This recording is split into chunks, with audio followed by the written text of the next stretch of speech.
రాష్ట్ర శాసనసభ ప్రజాస్వామ్య వ్యవస్థలో శాసనసభకి అత్యంత ప్రాధాన్యత కలుగుతుంది.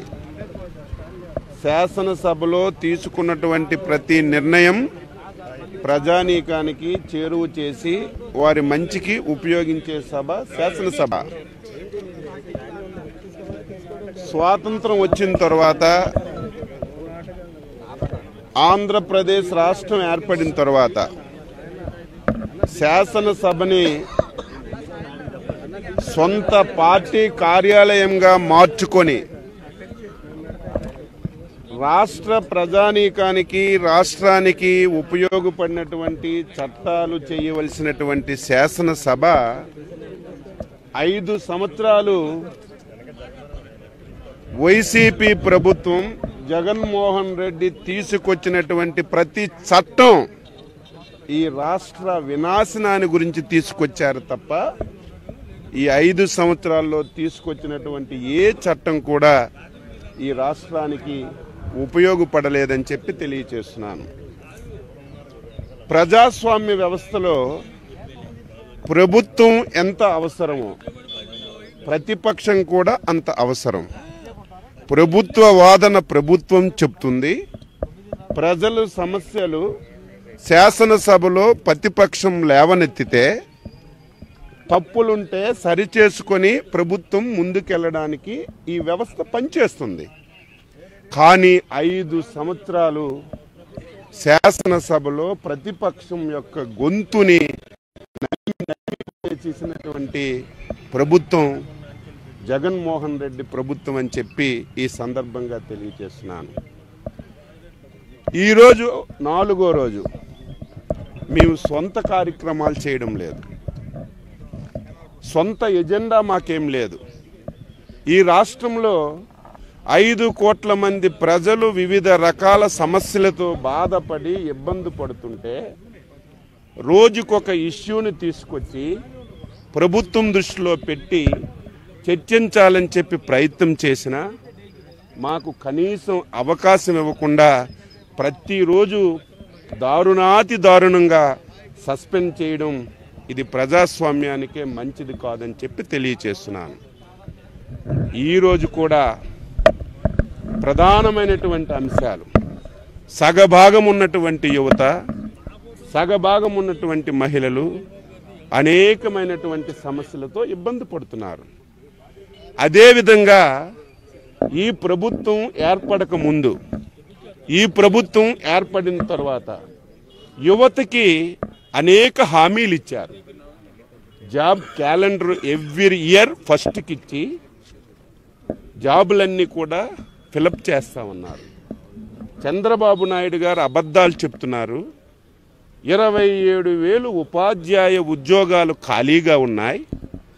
మేము అధికారంలోకి వస్తే మెగా డిఎస్సి చేస్తానని చెప్పి 5 సంవత్సరాలు గాఢ నిద్రలోకి వెళ్ళి ఈరోజు వెంటిలేటర్ మీద ఉన్నటువంటి ప్రభుత్వం 6,000 ఉద్యోగాలకి నోటిఫికేషన్ చేసి యువతకి మోసం చేసిన విషయం, మహిళలపై దాడులు, అణగారిన వర్గాలు, హరిజన గిరిజన బడుగు బలహీన వర్గాల మీద ఈ ప్రభుత్వం చేస్తున్నటువంటి దమన కాండని ఈరోజు శాసనసభలో వాయిదా తీర్మానం రూపంలో ఇచ్చి మేము చర్చించాలని చెప్పి పట్టుబడతాం.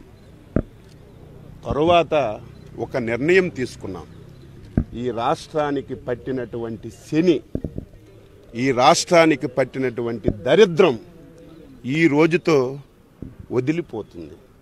నేను మొదటే చెప్పాను, శాసనసభ ప్రజలకి అవసరమైనటువంటి చట్టాలు చేయాలి, ఈ రాష్ట్రానికి ఉపయోగపడినటువంటి చట్టాలు చేయాలి. ఏ చట్టం తీసుకున్నా జగన్మోహన్ రెడ్డి చేసినటువంటి చట్టం ఈ రాష్ట్ర వినాశనానికే తీసుకున్నాడు. అమరావతి శాసనసభ సాక్షిగా అందరూ ఒప్పుకున్నటువంటి అమరావతిని సర్వనాశనం చేసే చట్టం ఈ శాసనసభలో చేశారు. పోలవరాన్ని రివర్స్ టెండరింగ్ అని చట్టం చేసి పోలవరాన్ని ఈ రాష్ట్రంలో ఉన్నటువంటి ఇరిగేషన్ ప్రాజెక్టులన్నింటినీ కూడా నాశనం చేశాడు. ఈ రాష్ట్రాన్ని అప్పుల ఊబిలోకి నెట్టాడు. ఈ రాష్ట్రంలో ఏ చట్టాన్ని తీసుకొచ్చినా సరే ఆ చట్టం ఈ రాష్ట్ర ప్రజలకి గుదిబండగా మారినటువంటి చట్టాలు చేశారు.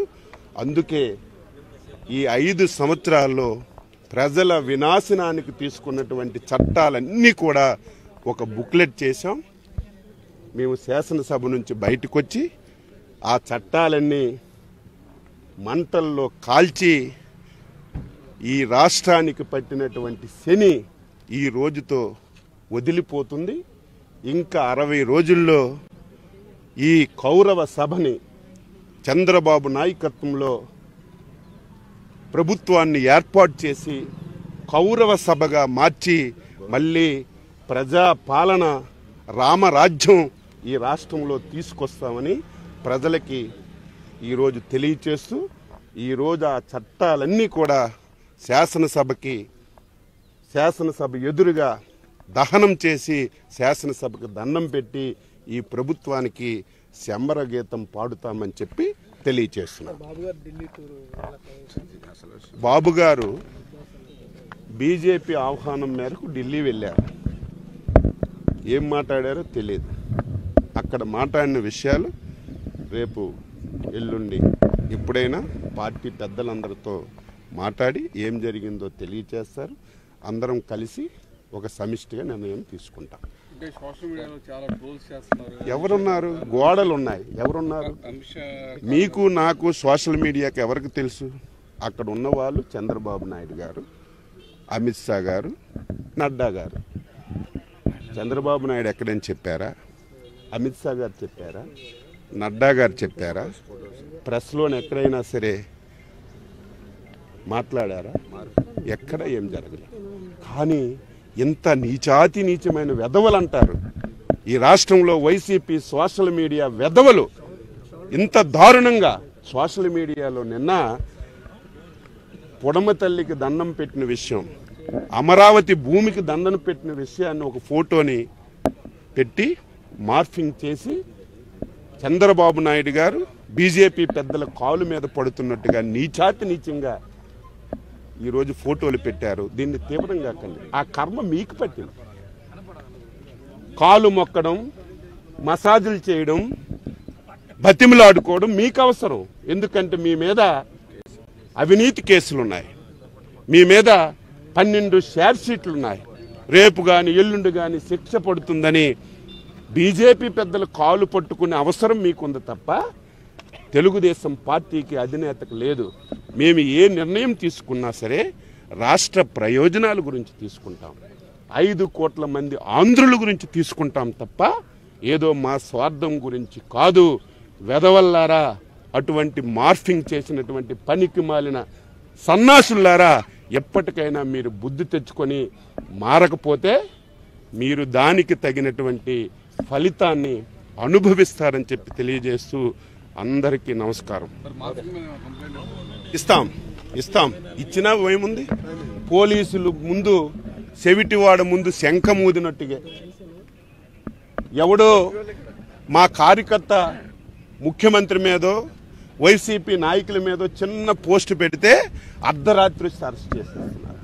మేము ఆధారాలతో సహా పోలీస్ స్టేషన్కి వెళ్ళి కంప్లైంట్ చేసినా ఎక్కడ కూడా పట్టించుకున్నటువంటి నాదుడు లేడు. ఇవన్నీ రికార్డ్ అవుతున్నాయి. వారు పట్టించుకోరని తెలుసు, మేము కంప్లైంట్ ఇచ్చిన కేసు కట్టరని తెలుసు. కానీ ఇవన్నీ రికార్డు చేస్తున్నాం. రేపు అధికారంలోకి వచ్చిన తర్వాత మొత్తం A to Z ఒక ఎంక్వైరీ చేసి దీని మీద ఈ కథని తేలుస్తామని చెప్పి తెలియజేస్తున్నాం.